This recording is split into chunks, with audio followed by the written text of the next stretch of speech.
Welcome, everyone. Today we're having a conversation that I think sits at the heart of everything we do, and that is mental health and well-being of the people working with unowned cats. Cat-friendly homing is International Cat Care's program designed to improve outcomes for cats. But again and again, what we're finding is that something else happens too. It supports the people delivering that care. I'm joined today by 5 cat-friendly homing coaches who each bring something different to this conversation. Between them, they've coached all over the world, and they also bring professional backgrounds in counseling, in human health, in veterinary practice, and in shelter management. And that gives real depth to what we're going to discuss. And I'm looking forward to this enormously. So thank you so much for joining me, Vicky, Claire, Kim, Ellen, and Sue. Vicky, you are one of the co-creators of cat-friendly homing. I think you're the one that originally thought of this idea when it was an embryo. So I think it's really the best place to start is with you. Could you start us off by giving us an overview of cat-friendly homing and specifically what this coaching program is all about? Sure. Yes, cat-friendly homing is for specifically for people who work with unowned cats in the shelter, homing centre environment, anywhere in the world. So it represents a way of working that's very different to that more traditional rescue model. So it's got a set of essential themes to it. For example, only taking in cats that are suitable to be pets. The concept that the homing centre is part of the cat's journey and not the destination. So it's always focusing on the right outcome for the cat to get through the system. And also that the care they receive takes into account their individual needs. So what that means is, as you say, that cats move quicker through the system, more cats are helped in the long term. But what it also does is it focuses on the bigger picture. This sector has historically been focused on tackling symptoms of the underlying causes, but CFH encourages homing organisations to become part of the solution. Mm. So, for example, to prevent an overwhelming kitten season every year being that inevitable thing. So, initially, International Cat Care launched an extensive website content on the website, dividing the information on cat-friendly homing into 3 main sections: intake, care, and outcome. And this has since evolved, and we now have a free, self-paced online 4-module course on cat-friendly homing, which is referred to as the foundations. And then we then offer coaching to support teams to take that learning from the foundations and apply it to their own unique situation. Now, the coaching is a commitment. It's 1 hour online with your coach a week with some prep work to do in the period between each session. And some people come into the process feeling, do I have time to commit to this? Can I do this? Do we really need to change anything? But over the course of the following 12 weeks or so, the mood definitely becomes different. It becomes energized and positive. And it is, and I think all the coaches here will agree, a very powerful transformational process. Mm. Thank you, Vicky. I'm a coach as well, and I have experienced with my groups exactly what you just shared. Thank you. Kim, a question for you. Before Mhm. we talk about mental health in this sector, I think it's useful to understand who are we actually talking about? Who are the people doing this work? There's a lot of people, about half, who are volunteers, as well as the paid staff that work in shelters. There's a wide range of all types of organisation that they're working for, from statutory bodies right down to sort of small to people with a couple of foster homes. So it's very variable. Mm. iCatCare did a survey with about 700 people worldwide. And I think what we found was that certainly people aren't in it for the money. Even those who are paid are not paid well. Mhm. It's people are in it because they're motivated to help cats. So there's Mhm. the personal reward, that feeling of being able to achieve something. And there's a that emotional connection that you have with the animals and sometimes with the people that you're working with. So I think these are the rewards that people experience, but also that can be the issue for them when those needs are not being met by the work that they're doing. And I think that's the context that we're working within, where people are looking for Mm. a positive sort of outcome for seeing a cat transformed or helping people deal with their cats or their cat issues. And then if they're unable to achieve that or they feel overwhelmed, that's when we start to have concerns about how to cope with all of that and how to deal with the sort of the emotions and the feelings that that brings up. Sure. So really, for the majority of people in the sector, this isn't a job in the conventional sense. It's No, something much more absolutely not. personal. Yeah. And it Mm, usually, for the vast majority of people, it comes from a love of animals. You'll sure. often hear people say, I've always loved animals since I was a small child. Mm. Sometimes these are people who maybe as a child said, I want to be a vet, but maybe they weren't in a position to pursue that so that they end up in animal welfare instead. Um, or they've witnessed, cruelty, or they've witnessed the work of people in the sector, and they feel this is something I could do. This is Sure. somewhere I could be and help everyone. And add value. Sure. Mm. And Sue, moving over to you, why do you think this matters? Why the fact that motivation is so personal to so many people working in the sector? Why do you think that's important? I think that's important because I think it's helpful for anybody that works within this sector to think about what those personal motivations might be. And I found it quite surprising, I think, when I took the time to think through what mine were, sort of in a very purposeful, intentional way, which I'd not really done sort of previously. And I think that was really quite interesting. But I think when those sort of motivations are very personal, very close to home, and sometimes when that can almost be associated with how somebody sees themselves and their own identity, I think when you go through a learning process and a program like the cat friendly homing program, how it can present you with sort of approaches and ways of working that might be quite different to what you've done previously and quite contrasting, I think.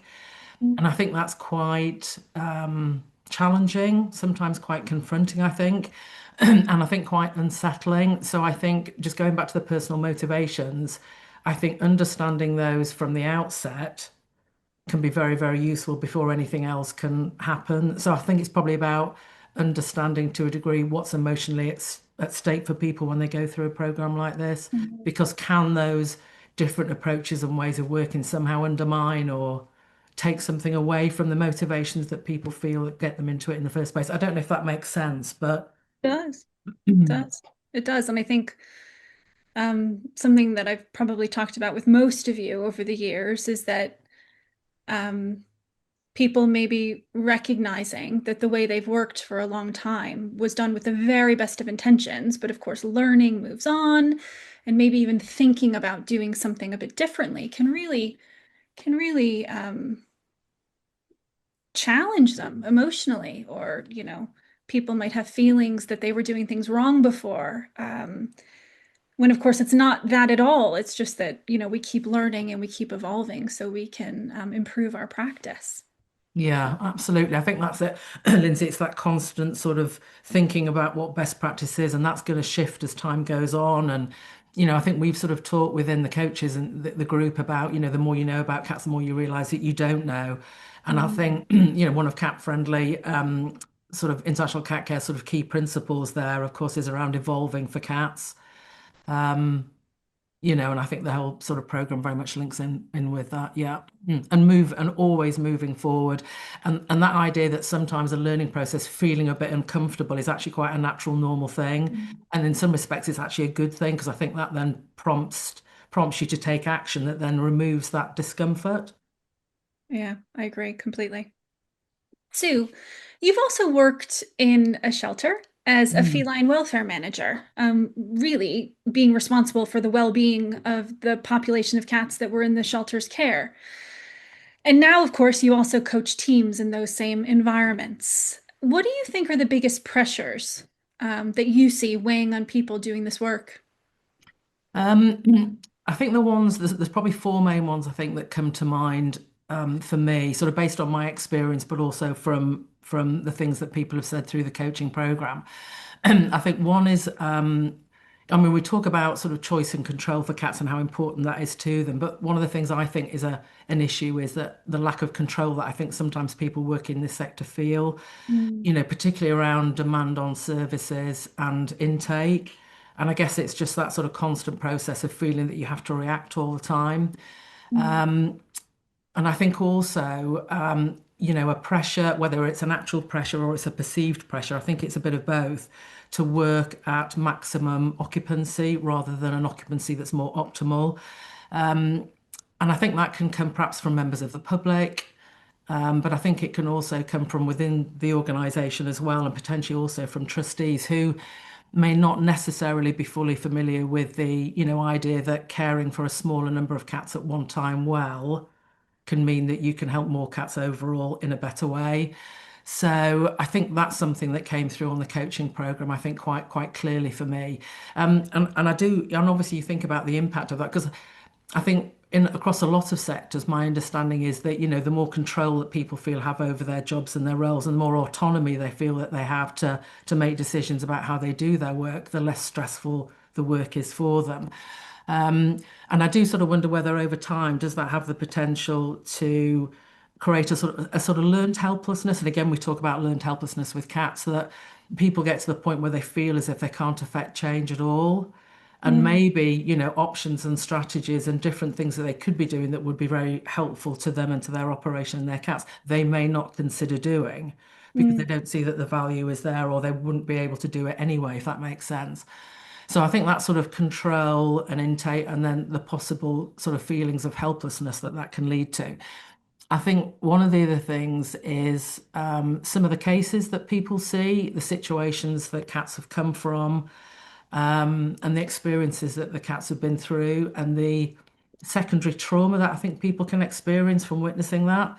And I think on the program, some people talked about the fact that they didn't feel that that was acknowledged at all, the impact that that would have had on them, and also, consequently, the support isn't available for it because the issue isn't considered.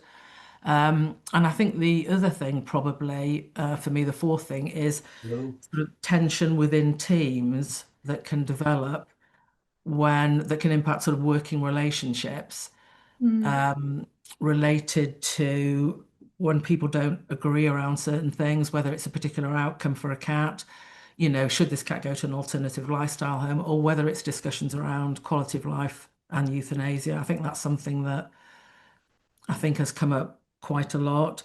But I think the good thing about the cat-friendly homing model is that there are strategies and frameworks and tools to assist with all of those things, because it does concern me about when there is that tension there, what the ripple effect of that is. mm. It's interesting how feeling out of control and powerless um, affects people in the same way that, it does cats. Yeah.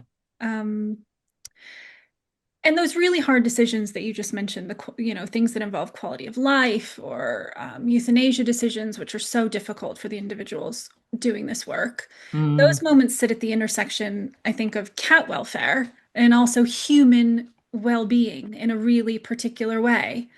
What are your thoughts on that? I think that's an interesting way of putting it, Linda, that idea that there's an intersection there, because you're right. Um, I mean, I think anybody that is obviously involved in making those sort of decisions, and everybody that's going to be impacted by them, should be appropriately supported. And I think the demands of doing that need to be acknowledged. I think sometimes as well, those people that are kind of taking responsibility for facilitating those discussions to happen, perhaps don't always get the support and the acknowledgement that they need.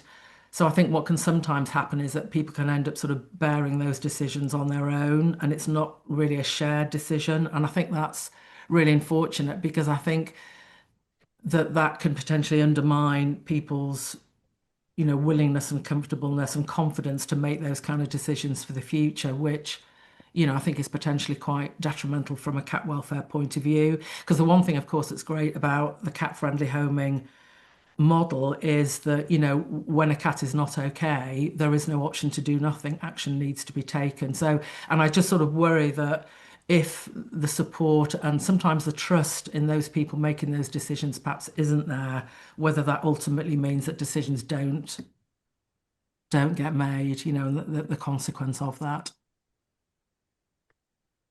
I think that's right. And I think we'd all agree that one of the big risks that we see with people doing this work is that for, many reasons, it's not making a decision at all that is really challenging. And I think, what you just named um, is really important, that supporting people to make good decisions, not only does it help their mental well-being, but ultimately it helps the cat too. So I think, they're one and the same. Yeah, no, totally agree, Lindsay. And that's a great thing about the cat-friendly homing model is that the way in which the program supports people to make decisions and the tools that are providing the framework that is there, decisions are very much focused on the welfare of the cat, sort of, front and center. And those decisions are sort of evidence-led about the information that has been gathered objectively about the cat.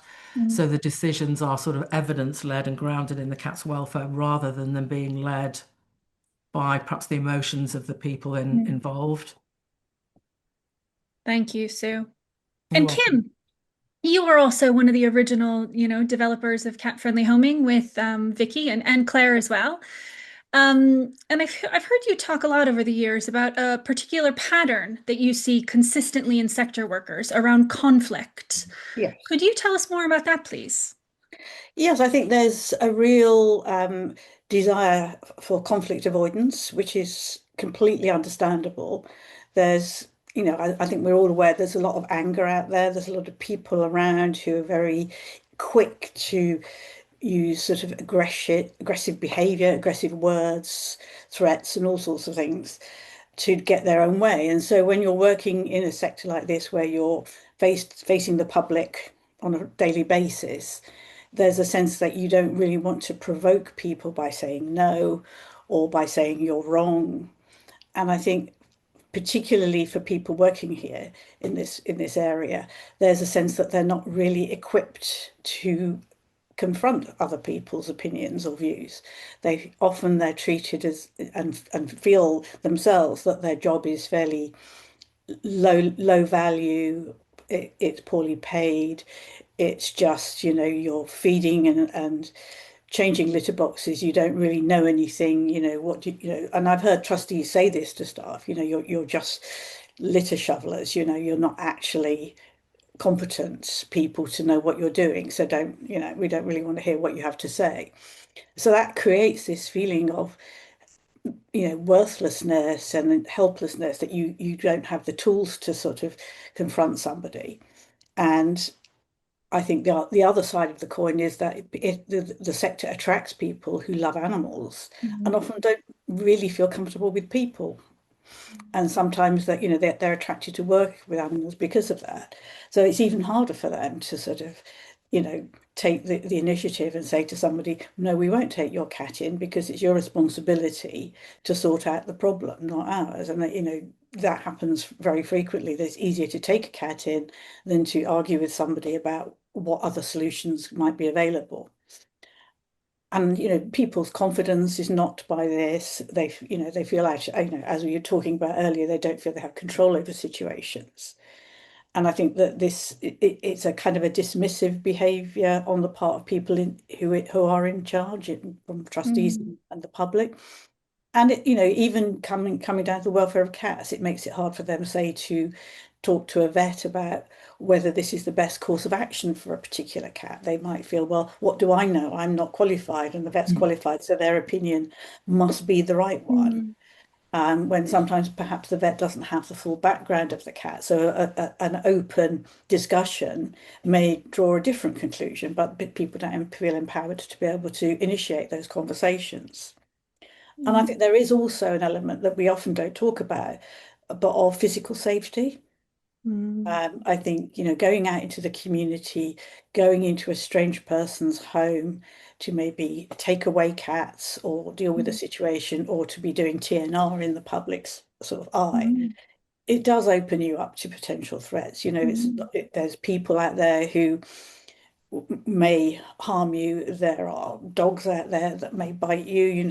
I've experienced that myself. So that you need to feel safe, and so having systems and processes that make people feel physically safe as well as protecting them from aggression, verbally, is really important. And I think a lot of probably many groups don't really take that into account. And some of my groups talked about their fear of being sent out alone to confront somebody with mental health problems, with a lot of cats, and saying there was no backup or support. So I think there is this sort of sense of vulnerability Mm. amongst many people in the sector and a lack of support. I think that's right. I mean, I'm just, as you're just speaking, and everything that you're saying is so interesting. I'm actually remembering when I worked in a shelter once, and there was a story about one of the animals we cared for that made it into the news, and it was a critical story of the decisions that the organization had made on the animal. And we were all advised that we couldn't wear our uniforms to or from work because then people would be able to identify us as working for that organization. And that was because of the risk. You hope it would just be verbal, but you just don't know. And that was really sobering to think that just because I'm wearing a uniform, that could put me, in danger. So it's a really, I think, a really valid point that you just made that I've personally seen played out in my own experience.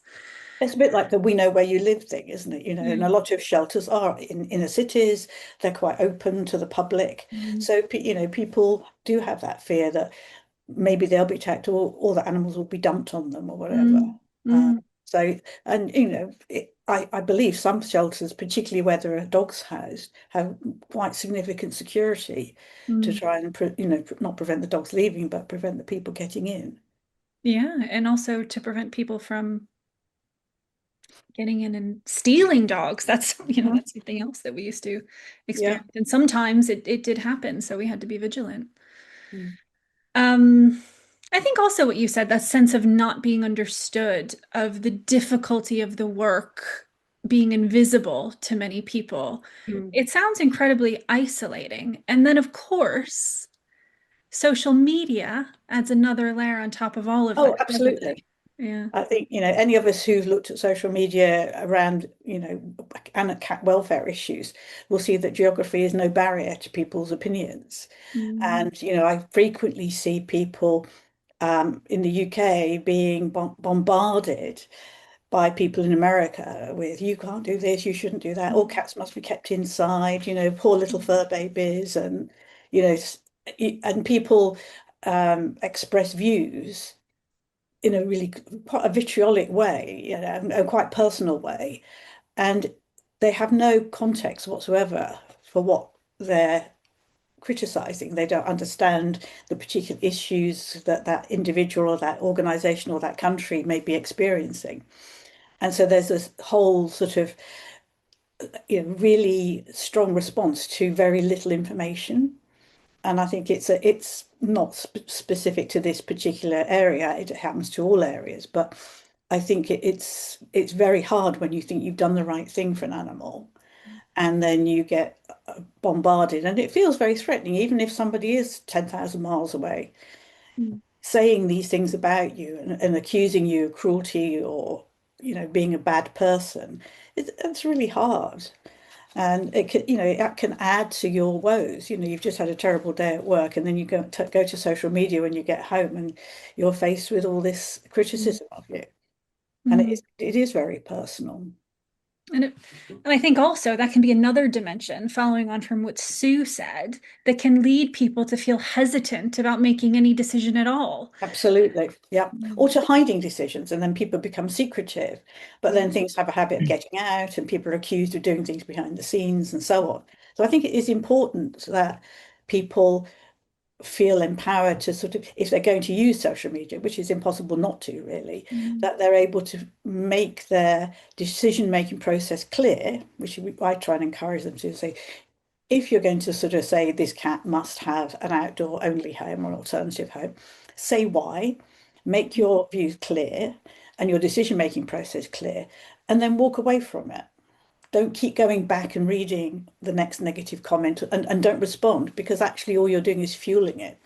If people want to say things, and they will, that are, contradictory to what you've said, that's their opinion, that's fine. Mm, Just let them do it. But, try and keep it factual and try not to put too much emotion into it. mm, Try and say, this is what is best for this cat. We've made this decision for this individual cat based on good principles and good understanding and good knowledge. And try not to get into this sort of, oh no, we mean this. And the other thing I would say as well is that people do not read everything. They read the first line, they read somebody else's comment and respond to that. And mm, frequently, there was a case recently, there's this cat on social media who's in America, he's unneutered, he's 12 years old. He's a funny looking cat. He's quite big guy. He can't be neutered because of age and health concerns. But every single time a photo of him appears, there's this barrage of comments about, why don't you get him neutered? You're a terrible person. Why haven't you done this? mm, And then somebody says, if you read the history of this cat, you will understand why he's not been neutered. But because nobody does, nobody bothers to read beyond the headline. And that's what you have to remember. There is nothing beyond the headline. So, it's just put out the information, put out the facts, and then walk away, is my advice. Don't let it add to your woes. And I think also in my experience, I don't know if any of you who have, worked, front line perhaps in a shelter could agree with this, that sometimes that also applies to colleagues or volunteers that we may work with who might be really critical of a decision we've made, and that we follow good practice, whatever that is for that organization to determine based on their unique circumstances. And we make decisions that are in line with that and hopefully in the cat's best interest. And we in cat friendly homing, we are all about being, evidence-based. We have made this decision because of X, Y, and Z, and we can clearly articulate that. And we can explain that, and we can try to get people on board. But ultimately, then we have to, this is the decision that's been made, this is why, and then walk away. But it is difficult when, even colleagues and volunteers are very critical of that. Yep. And I think it's also fair to say that there is increasingly a sense that what you believe is more important than the facts. Sure. Yeah. So if you present somebody with facts that are contradictory to what they believe, they will dismiss the facts or find a reason not to accept those facts. Yeah. And there's really very little you can do about that, Yeah. other than keep reiterating those facts. But Mm, yeah, there are lots of people out there who don't want to hear facts or data. They yeah. just they just want to follow what they believe is the right thing to do. Mhm. And Kim, in your experience with respect to the emotional dimension of teams and helping people articulate things they perhaps haven't put into words before, do you have a Mm. practical example of how you do that with people? Um, I think it sometimes it's easier than asking them how they feel. Quite often we explore how the cat feels. And that's sometimes quite a good way to tease out some of the emotions in there, because you're not confronting them head on and saying, well, how does that make you feel? Or what are the emotions involved in that? You'll sort of say, if you're making this decision, how does that affect the cat? What's it feel like to be that cat in that situation? And sometimes they can then move that onto their own feelings by Mm, exploring that. And it sounds strange, but some people find it quite helpful to try and sort of, I say, you're that cat sitting in that cage. What does it feel like on day one, on day 50? How is your life progressing? That sort of thing. And they can then sort of say, yeah, I can understand how that feels. And now I feel bad because I've been the one to create that situation. But now I understand that I can then make changes. And so that's empowering. mm, sure. Mm, thank you. Ellen, over to you. So you are both a cat-friendly homing coach and a practicing vet. You are unique in this group in that regard. What does the mental health picture look like from the veterinary side? Yeah, sure. So, veterinary professionals, I think, face a lot of the same pressures that affect the mental health of those working in the sector, in other roles as well, both staff and volunteers. So things like compassion fatigue, burnout, the weight of making those difficult quality of life decisions that we've talked about, especially around euthanasia, and as a vet, personally speaking, having to carry out some of those more difficult euthanasia decisions as well is a bit of a unique challenge that obviously impacts the wider team as well. There are also some more specific pressures that all interplay with each other as well. So things like vet shortages in many countries, working long hours in high pressure situations, as well as the increasing cost of providing veterinary care, I think is affecting the sector as well, obviously, and also the way the public sees this too, again, amplified by the media and on social media, some of the issues that Kim was talking about there as well. A lot of vets and practices really take that home with them as well. I think there's also a lot of perfectionism and those sorts of traits in people who work in the veterinary industry, and I'm sure that's extremely similar in the shelter industry as well. So if something ends with a poor outcome or an unexpected outcome, a lot of us tend to take that home with us as well, regardless of how many cats we helped or how many things went really well that week as well. So yeah, I think there's also that added emotional burden that we all kind of face in this work. Also, the long-standing culture in veterinary medicine as well, that putting your job of helping animals before taking care of yourself makes you a good vet, or that means you're doing a good job, is something that I think's been a value that we've all sort of practiced or preached, especially we're moving away from this, which is great. People are starting to realize that this isn't helpful. We can't pour from an empty cup, as the saying goes. And this just tends to put staff at risk of becoming burnt out or experiencing things like compassion fatigue. And that means there's even less of us able to provide those essential care services. Oh, thank you, Ellen. That image of an empty cup Mm. and trying to pour something from it is so vivid and so honest about where, the culture in this sector, I think, has led people historically. Thankfully, as you say, I think that is shifting now. Um, Ellen, how do you think cat-friendly homing specifically helps with some of those pressures, the weight of the difficult decisions, the sense of carrying things alone? Yeah, so I think, as Kim and Sue have also said, something I've found really valuable about the coaching program is that it always comes back to making those cat-centered decisions and focusing on what's best for the individual cat. So, for an example, if you're working with a team that we've become deeply bonded to a particular cat, it's been with us quite a while, it can be really hard to make those more difficult decisions about quality of life and those sorts of things. But the coaching program, the tools that we have available, our decision making tools, and encouraging that culture of having more open discussions with the wider team and framing it around the cat's welfare and quality of life rather than just our personal thoughts and positions and beliefs and things like that. It really does help reduce that emotional burden of making those really difficult calls. And I also think it promotes a really positive workplace culture as well, where people can feel that they can freely discuss those more complex welfare decisions. When I do that session, I've often found that because we have a wide variety of different roles in the team, people have found that session particularly interesting if they've not been involved in those conversations before, just to see how much goes into it, and getting a different perspective on how hard it can be to make those decisions is really helpful. Outside of the coaching program, the cat friendly homing model as well is incredibly beneficial, just supporting communication between veterinary teams and homing organisations. So what Sue was talking about, that sort of respectful communication, getting the history from people who are working with the cats and are spending a lot of time with the cats, is actually incredibly helpful for vets to make decisions and understand a little bit more. But also we're working with TNR teams as well, so everyone kind of agrees and understands the protocols and why those might be in place.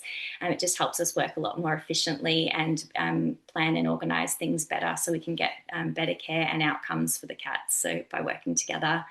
And it also just reminds me that cat population management really is a team effort. And without that collaboration between everybody working in the sector, staff and volunteers, veterinary teams, people don't feel supported, and they feel like they're doing it alone.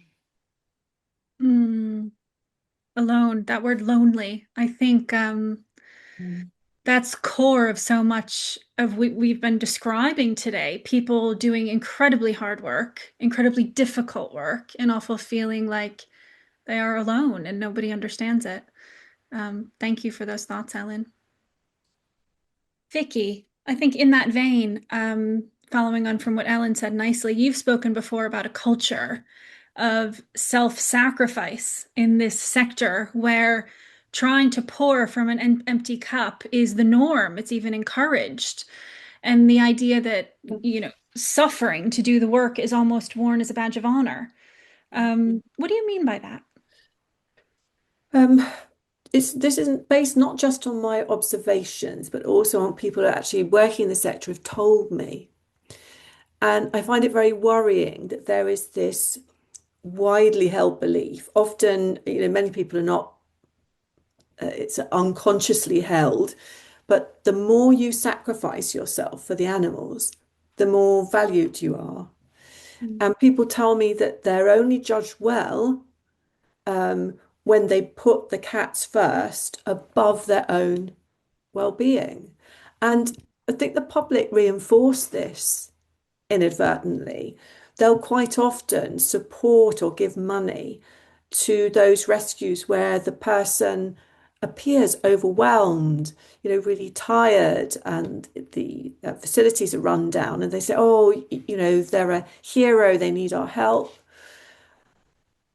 thereby reinforcing that sense of, I put cats before my own well-being. And there's a couple of examples that really stuck with me over the years that people have told me quite proudly to just get the point across to me how much they give to cats.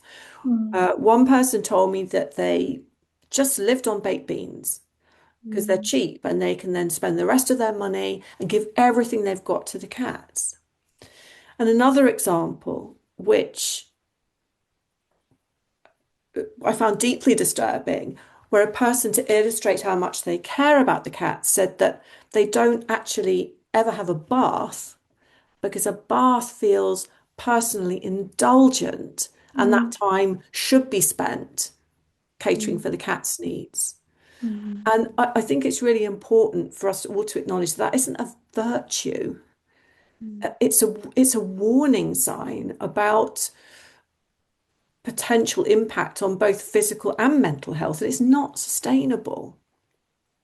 mm, Now, on a more sort of positive note, talking about cat-friendly homing coaching, was a message from one of the participants in a coaching team that I worked with, who said that as a result of the coaching and the cat-friendly homing program in general, it changed her life. And those were the actual words she used, not it changed the way she worked, but it changed her life. And she attributed that to the fact that the program and cat-friendly homing gave her permission to develop healthy boundaries about, work and life balance and this sort of thing, and being able to say no.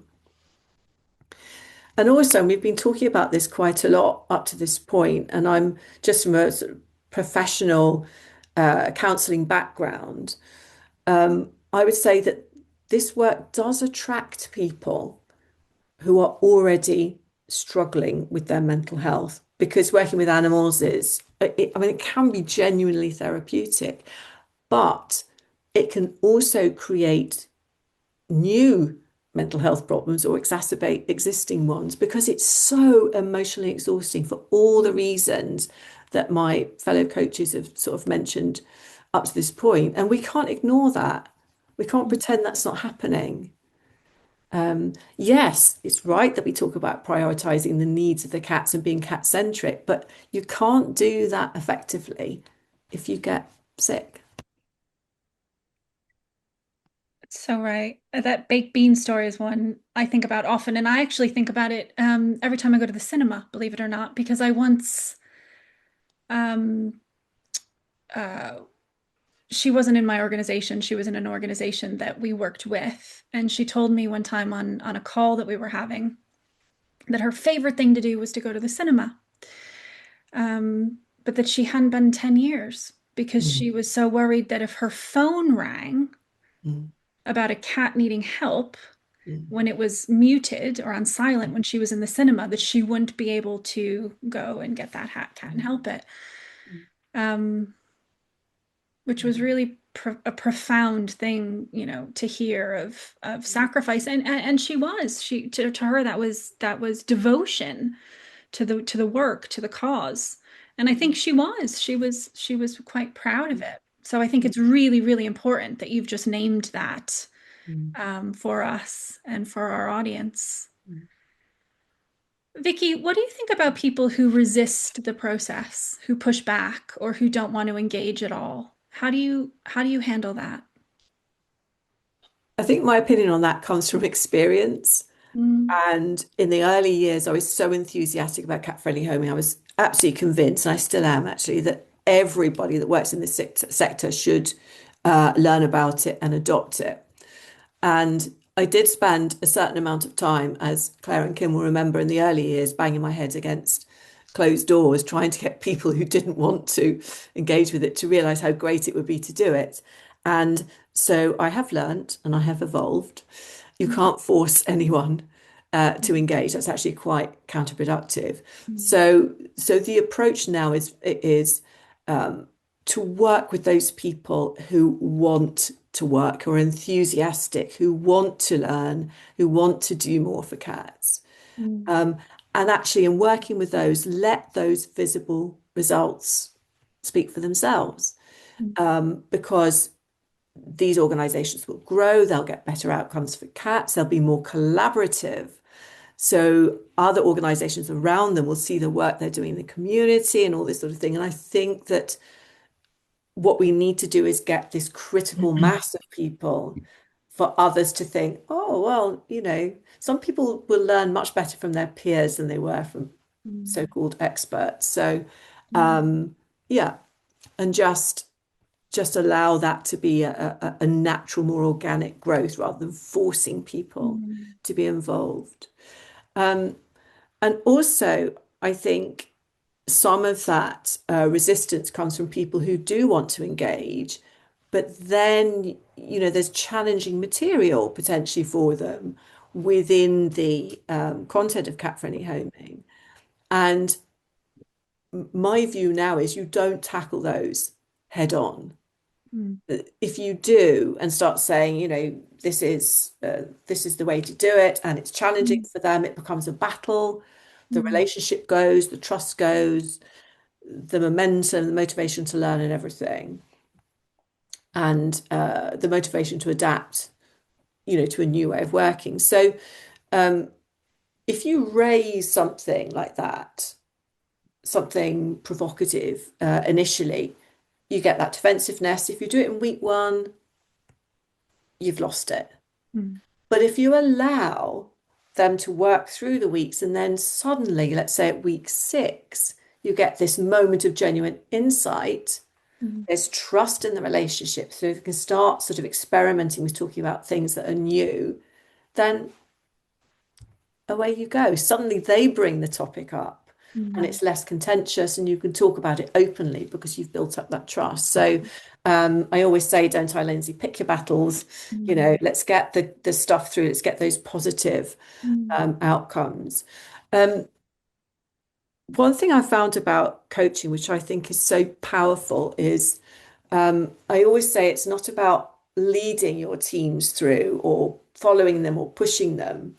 It's actually you're walking beside them.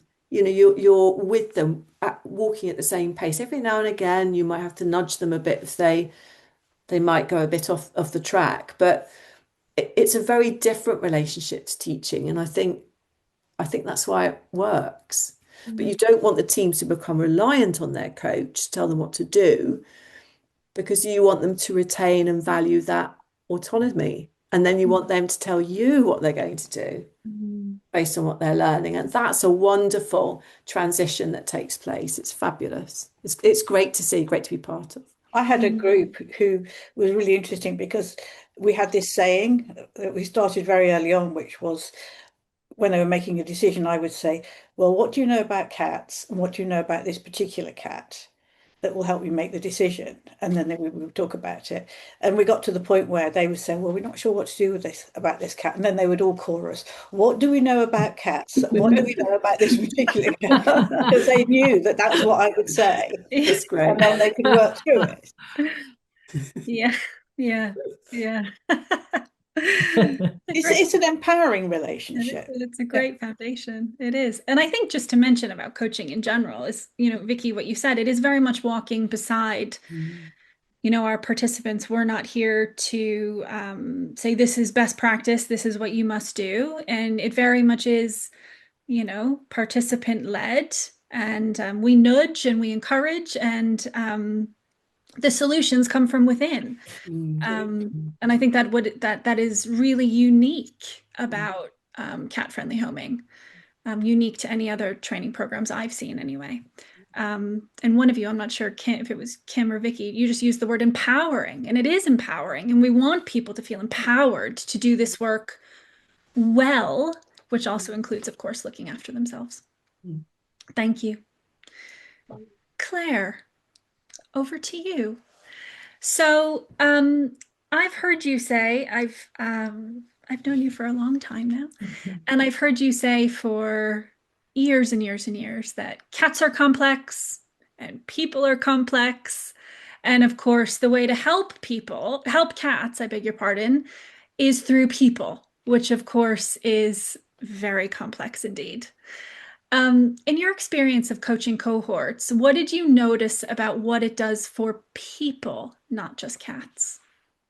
Okay, I'm just going to step back a little bit to, I think people come in and they care, and that is a jewel. That's a jewel in any job because you look at people doing certain jobs, and if they don't care, and they don't really care about the best for the people or the animals in which they're doing the job. So, what we were trying to do with the course is to take that care, which is the jewel, caring about what they're doing, and take it through because there may not be so much knowledge to having that at the end and not putting people off all the way through. Now, that care is quite a delicate thing. And so you've got to think about it very carefully and how, as we said, when you work with people, when you think about them. And, so you've got care and you've got the core of the person, and you need to keep that. And they need to be confident in their decisions. And that is what we've got to do, is to give that confidence. And you can only do that by learning. And of course, people are defensive. We're all defensive. I've done a biggish job, but I became a coach. I'd not been a coach before, so you have to learn. You have to listen to the people who know about those things. You have to feel your way along and see what the reactions are. And learning and then trying it out, even if you're working somewhere where nobody wants going to let you try out a big thing. I saw it with many of my people in my groups where just that thing about letting the cat come to you, my God, that was mega. That was like a turning point, a tiny thing like that. And then you can take, even if you think you're on your own, you can take that a little bit further and you can go, okay, I see that work. Let me try a bit more. Let me listen a bit more.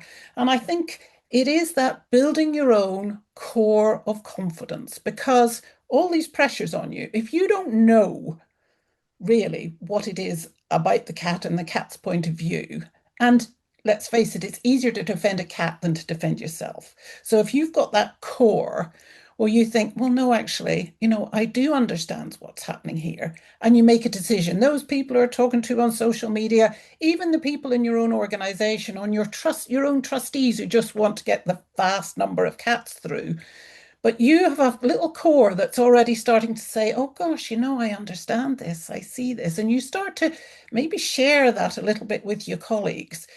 And you get, and if people say, oh, yeah, that actually did work. Well, that cat came round so much quicker because we didn't, don't let me use the word came round. That cat was able to be more confident around people just because we weren't forcing ourselves upon it. And those are the very small things that you build up. And, I think the course is excellent at getting, over the weeks, building those things, not forcing things initially. If you know what a cat is, and if you can see that particular cat's circumstance, like Vicky said, like Kim said, my goodness, you have got the basis there to make a confident decision and go forward. And so it doesn't matter at that point what other people are saying to you. You're not in a dilemma of what's right and what's wrong, or you think, well, okay, this is the best for this cat. I can see that, and I care, and you've kept your caring. And I think that's just so important, and why we have to be open to learning, because we can all be defensive because we're fearful, fearful of learning things, fearful we might be wrong, but if you look at many jobs, I started off as an editor, and somebody's written something and you're going to edit it, and what you find is in the scientific world is those people who write scientific papers learn to take what the person, somebody else who's an expert in that, has told them, and they take it. They don't get defensive unless they, really don't agree with it. But more often than not, it's actually something that's going to help. And so I think, not being so defensive that you can't listen, maybe try something, even just try it quietly and think, oh, well, I don't really think so, but maybe I'll just give it a go and see what happens. And that is going to give you so much confidence, that you feel secure in the way that you're doing it. And then you were able to share that with other people, and I saw from my cohorts in their final presentation they have to give, I was just blown away from, where they had come from, how they presented it. They just got it, and there were some things we didn't get. In-betweeners is always one of those difficult ones that takes a little while to get. We talk about it at the beginning, but by the end, people had got it and they'd worked it out and they'd made a solution for a cat, and then they'd shared it with other people, and that's just so important. And it allows you to maintain your care. It allows you to maintain your enthusiasm, and without those, well, it's just, it becomes a horror if you haven't got those. It becomes a job which is just depressing, and for many people, it isn't even a paid job. It's, they're motivated by their care. So I think that learning and becoming quietly confident and understanding, and the way it's done as the cat's point of view, you can defend the cat much better than you can ever defend yourself. That gives you the way to move forward. So I just think it's so important to keep learning. We all keep learning. We all keep learning something new. And try it. Try little tiny bits and see what happens. And that's what I noticed from my cohorts, and the enthusiasm, the joy of giving the last presentation, knowing how much they had taken on board. And we used examples all the way through of those animals. It was fantastic. It's so interesting what you just said about, that where care and confidence meet. I can relate to that in my own learning journey. I wasn't short of care like everyone who comes into this, but it was the insecurity that I didn't know what good looked like Yeah. that I struggled with. And then, as Vicky could attest, I serendipitously was introduced to her, and I said, "Please teach me everything you know." And it was while she while she can never teach me everything she knows, I was a sponge, because the more I learned and the more knowledge I had, the more confidence and the more secure I felt in the work that I was doing. Mm. And that was so, so helpful for my own learning journey. I'm glad you named that. Thank you. Yeah, I think also that within the course, those decision-making processes, those question and answers about just to help you move through it. Because initially you don't know what the questions are, you don't know what the answers are. Mm. So just giving you that way of thinking everything through and then to feel confident about it, and other people start to trust you because Mm. you're able to explain it, and people can use much of the stuff in the course to actually explain it to other people. So, having those tools is vital, really. And you mentioned the joy that people had in sharing their achievements. That feels really important, not just for the individuals, but for the culture around them. What do you think? Absolutely. I mean, it's energizing, isn't it? It's energizing to everybody to be able to do that. Re-energizes yourself, but other people can see that around you. Don't we all want to enjoy what we're doing? We don't want to be trudging through everything. And the tiniest things can be joyful. And I think that's another thing that we have to think about. There are tiny little steps in there that are a real positive. And to just think about those and not get overwhelmed by the big picture and say, just, yeah, you understand the big picture, and I'm gradually working my way through that. But it just keeps going, doesn't it? Which is what we're looking for here. We're thinking about how do people deal with, all the work, all the pressures, and many coming in not really knowing any of those things to begin with either. So, it is a step by step, small steps. Thanks, Claire. Um, Kim and Vicky, I know you've both experienced what it's like to deliver that work in a genuinely, I think, what could be described as a hostile environment where you were not welcome, and it was obvious that you were not welcome. Obviously, without naming specifics, would you be willing to talk a little bit about that? Yeah, I think it's a difficult situation. I think particularly when it's a physical one, face-to-face situation, more so.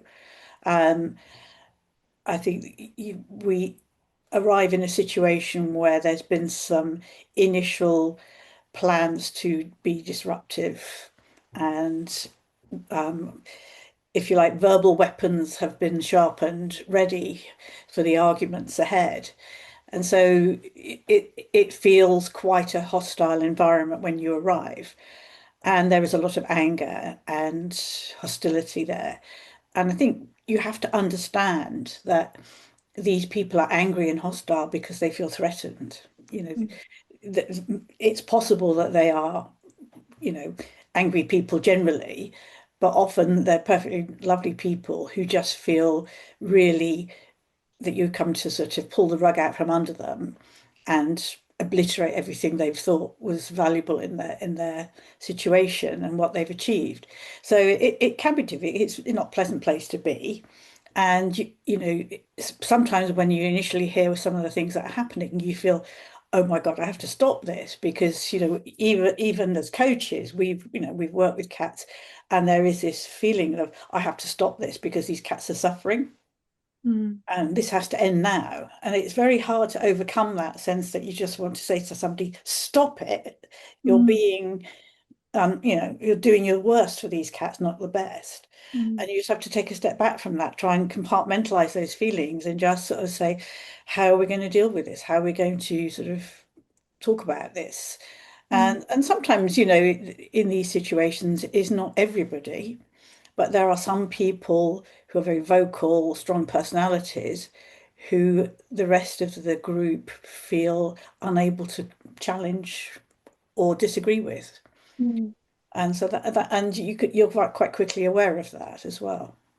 Vicky, how did you feel about it? Yeah. It brings it all back. And I think that you know the theory behind it. Kim's absolutely right. That hostility came from fear.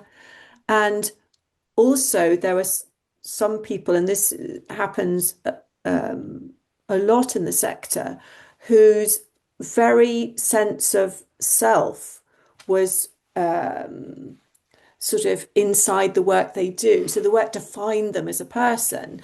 So if you challenge the work they're doing or appear to challenge the work they're doing in any way, shape, or form, it does actually feel like a physical attack, which is why you get this real sort of hostile defensiveness. And the theory says, you listen to the people, you find out their point of view and everything. But Kim will recall there was no way there was any engagement there. There was no sense they would sit down in a room with you and tell you how they felt and why they did what they did or anything. So in that particular occasion, it was great to be with Kim because I think if I'd have been on my own, I'd have faltered. We just kept showing up. Mm. Mhm. We didn't fight it.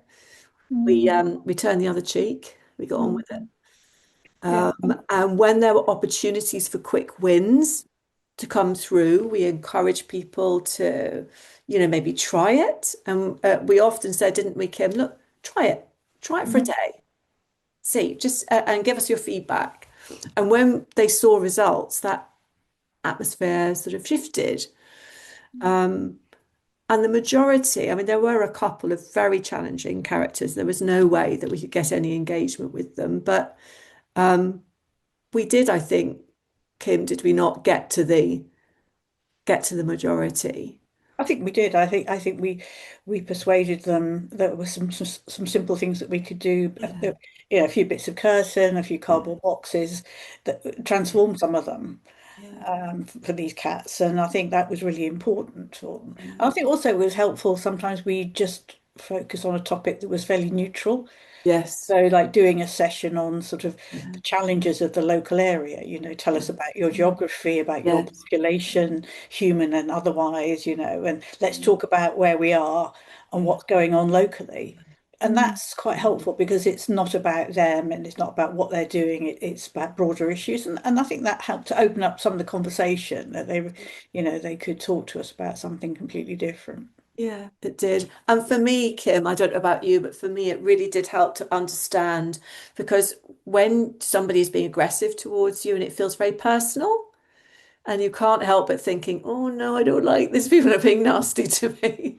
But actually, just in us being able to chat after sessions and realizing that level of fear and the fact that the people that were whose behavior was so challenging were actually really in a dark place at the time. They Absolutely. were really suffering Yeah. because they And their felt that. families were suffering as well. Yes, There was a wide, it was it had quite big implications for quite a lot of people. it did. It did. But yeah, that was every time you do this coaching thing, you learn a lot about coaching, you learn a lot about people, you learn a lot about cats. And that was a steep learning curve. And it's not unlike cats. We talk about cats maybe exhibiting aggressive behavior, but that comes from various different emotional states. Yeah. And that might be fear, it Yeah. might be frustration, it could be all Yeah. sorts of reasons why they're doing it. And people are no different. Exactly. All the aggression and hostility you're seeing is just a symptom of some Yeah. other underlying cause. Yeah. Negative emotion. Yeah. Exactly. Aggressive is not a temperament trait. Absolutely not. It's an expression of something the cat is feeling in that moment. And I think same with people. It's really interesting, Absolutely. that Mm. fear behind the hostility really reframes and changes everything. It moves from, defending yourself to something much closer to compassion for what that person's experiencing in that moment, even though it is very difficult. Yeah. Um, Yeah. which I think, in the end is what this whole conversation is about. Absolutely. Thank you both. Um, we've covered a lot of ground in this chat, and I want to end with something a bit more practical. I'd like to ask each of you, what is one thing you would say to someone working in the sector right now that you believe would make a genuine difference to their mental health and well-being? Claire, could we start with you, please? Yes, I think again it comes back to building your knowledge, feeling confident in those things. Once you start to use it, once you see something, you can't unsee it. And Mm, then you're away because you understand. And to be able then to explain that to other people as well, you're not just floundering around, not having the words to explain things. And I think that is just so important for your own confidence and in sharing it with other people as well. Thank you, Claire. Sue. I think it would probably be for me around, it sort of follows on from what Claire and also Kim were saying here about how people that work within this sector are sort of valued in terms of their knowledge and their understanding and their skills. So I think for me, it would be for people to feel that they are cat specialists and they Mm, have a lot of knowledge, a lot of experience, a lot of expertise, and that actually matters and is important. And that in doing that, they might want to seek out other people and organisations to work with that appreciate that as well and value it. And I think if you're perhaps a line manager working within the field as well, that you sort of lead by example and you're a role model and that you acknowledge that as well, and interact with your staff accordingly. Thank you, Sue. Really good insight, Kim. Well, I think having, all of us coach so many groups now, what we've created is quite a significant unowned cat community, and it's growing by the week. So I think being part of that is really, really important because you're with like-minded people, you can share experiences, you can ask for advice and support each other. And I think that's really important because I think, research shows that people feel better when they can share with people who understand, who get what they're going through, get what's happening. So I think that is really important. And there's just one thing I would always say to people, and that's breathe. Take time when you're stressed or under pressure, go and sit somewhere quietly for a couple of minutes and take some deep breaths. And you'll feel better. You really will. You will. And when you're stressed, your breathing becomes shallow and it's all up here in your chest, and that makes you feel more stressed. So breaking that cycle, taking deep breaths and calming, really, really important.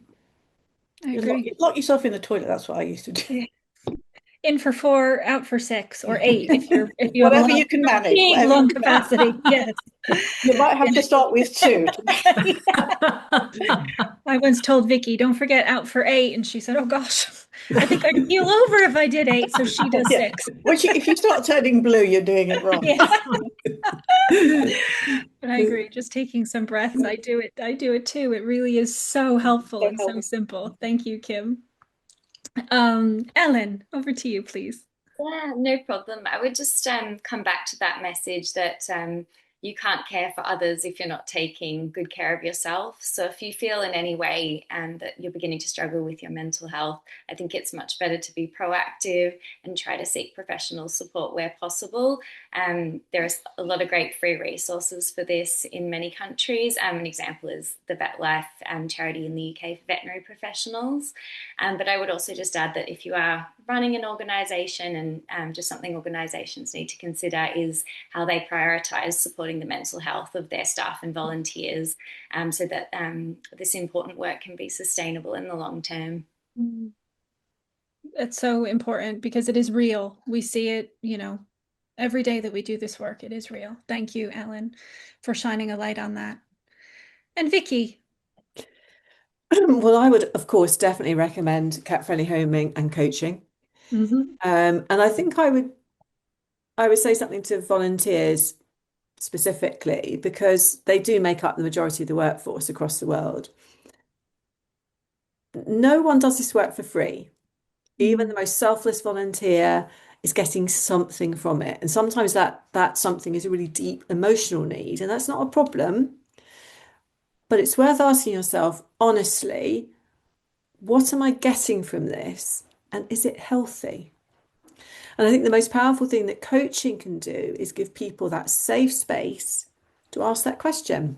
And once they've asked it, to start looking after themselves with the same care they give the cats. And I think, honestly, that's my wish and hope for the entire sector. Thank you, Vicky.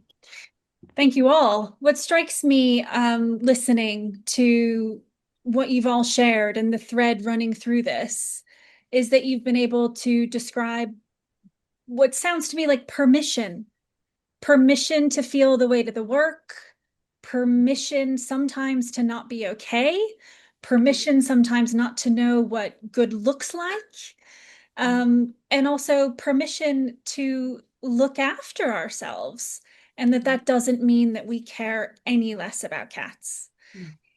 And I think cat-friendly homing coaching, it cannot solve everything, but it can be a place where people can start to feel seen, where they can increase their confidence, where they can increase their knowledge, and where they can adapt their ways of working that really does protect themselves and also enables them to be even better at what they do.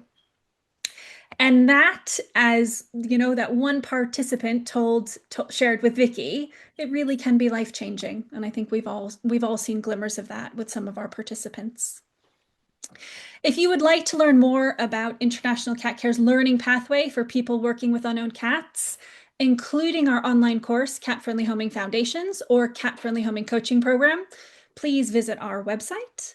Any questions, please feel free to reach out to us directly at unownedcats@icatcare.org. And we'd also love you to join our Unowned Cat community, where you can get the latest news and resources from us direct to your inbox. More details on that are here. Thank you to our wonderful cat-friendly homing coaches, Claire, Ellen, Kim, Sue, and Vicky, and a heartfelt thank you to all of you working so hard to improve the lives of unknown cats. Take care, everyone.